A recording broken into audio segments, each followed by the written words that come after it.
আসসালামু আলাইকুম। আজকে আমার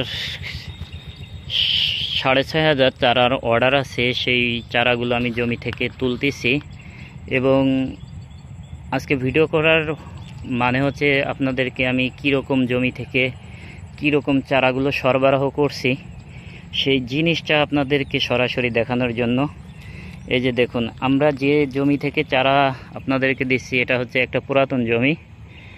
আর আপনারা খেয়াল রাখবেন, যেখান থেকে চারা নেন না কেন পুরাতন জমির চারা নেবেন। আর আমরা যেরকম চারা দিচ্ছি আমাদের চারাগুলো দেখুন অনেক বড় বড় গোড়ামোটা চারা এ গ্রেডের চারাগুলো। এই এ গ্রেডের চারা এই জন্যই বললাম যে চারার মধ্যে 3টা গ্রেড আছে, এ বি সি। এই যে দেখুন, এটা হচ্ছে এ গ্রেডের চারা, এটা হচ্ছে বি গ্রেডের চারা। তাহলে আরেকটা আছে আমরা জমি থেকে যেটা তুলি নেই সেটা হচ্ছে সি, একেবারে ছোট চারা। এই এ গ্রেডের চারাগুলো যখন আপনি জমিতে রোপণ করবেন তখন আপনার ফলন চলে আসবে মাত্র 45 দিনে। আর আপনি যখন বি গ্রেডের চারা রোপণ করবেন ফলন আসতে সময় লাগবে 2 মাস। আর আপনি যখন সি গ্রেডের চারাটা রোপণ করবেন তখন আপনার জমিতে ফলন আসতে লাগবে 2.5 থেকে 3 মাস। এটা হচ্ছে বাস্তবতা। এই জন্য আপনারা যেখান থেকে চারা নেন না কেন আপনারা অবশ্যই এই দিকটা খেয়াল রাখবেন যে আপনারা এ গ্রেডের চারাটা নেওয়ার জন্য চেষ্টা করবেন সব সময়। যদি এটি ক্যারিং খরচ একটু বেশি হয়, মানে এই চারাগুলো একটু বড় যার কারণে এটা বস্তায় কম ধরে, তারপরেও 200-100 টাকার জন্য আপনি ছোট চারা কেন নেবেন? আমাদের এখানে দেখুন, আমাদের যে কচুর ক্ষেতটা এখানে সবই বড় চারা। আমরা আপনাদের দিকে খেয়াল করে আমরা চারাগুলো একটু বয়স্ক করেছি, কারণ বয়স্ক চারা যখনই আপনি জমিতে রোপণ করবেন আপনি 40 থেকে 45 দিনের মধ্যেই আপনার জমিতে ফলন চলে আসবে এবং এটা আপনি 60 দিনের মাথায় আপনি হারভেস্ট করতে পারবেন। এবং আমাদের এটা ফলন হচ্ছে প্রতি বিঘায় 33%। প্রতি সপ্তাহে আপনি 8 মণ লতি তুলতে পারবেন প্রতি সপ্তাহে। তার মানে আপনি প্রতি মাসে 32 মণ লতি তুলতে পারবেন প্রতি মাসে, কারণ 4 সপ্তাহ যখন আপনি হারভেস্ট করবেন চারাটা 32 মণ লতি তুলতে পারবেন। এভাবে আপনি একটানা 8 থেকে 9 মাস এই যশোরের লতিরাজকে আপনি তুলতে পারবেন। আর শুধু যশোরের লতিরাজটায় লতি বিক্রি নয়, লতি বিক্রির পরে আপনি এই যে কচুর কাঠটা হয় এই কাঠটাও আপনি ভালো দামে বিক্রি করতে পারবেন। আপনি কচুর যে ফুল হয় ফুলটা বিক্রি করতে পারবেন।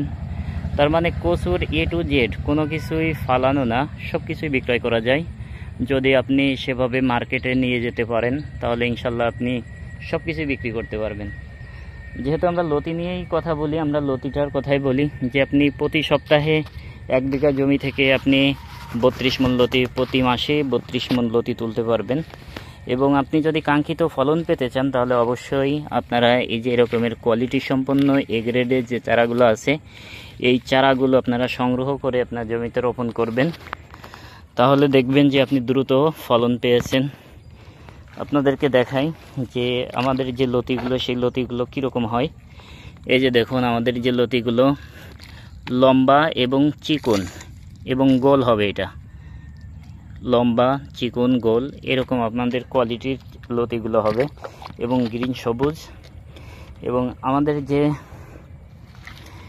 চারাগুলো এই যে আপনাদেরকে দেখাই, দেখুন এ গ্রেডের যে চারা, এটা আপনি রোপণ করার 45 দিনের মাথায় আপনার জমিতে ফলন চলে আসবে, কারণ এই চারাগুলোর বয়সই হয়ে গেছে প্রায় 2 মাস।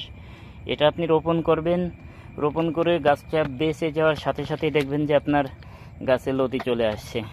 এটা আপনাদের যদি রোপণ করেন, আপনারা যদি নিয়ে লাগান তখনই আপনারা বুঝতে পারবেন এই চারার কোয়ালিটিটা কেমন।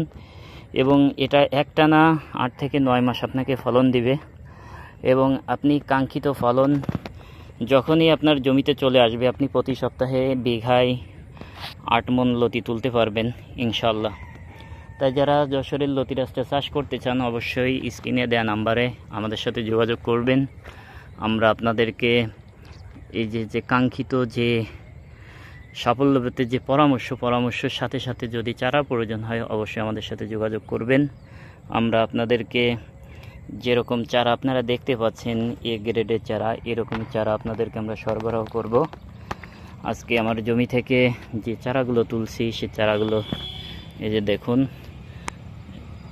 এই চারাগুলো তোলা হয়েছে। এই চারাগুলো কিছুক্ষণের মধ্যে এখান থেকে প্রস্তুত করে সুন্দরবন কুরিয়ার সার্ভিসের মাধ্যমে আমরা পাঠিয়ে দেব।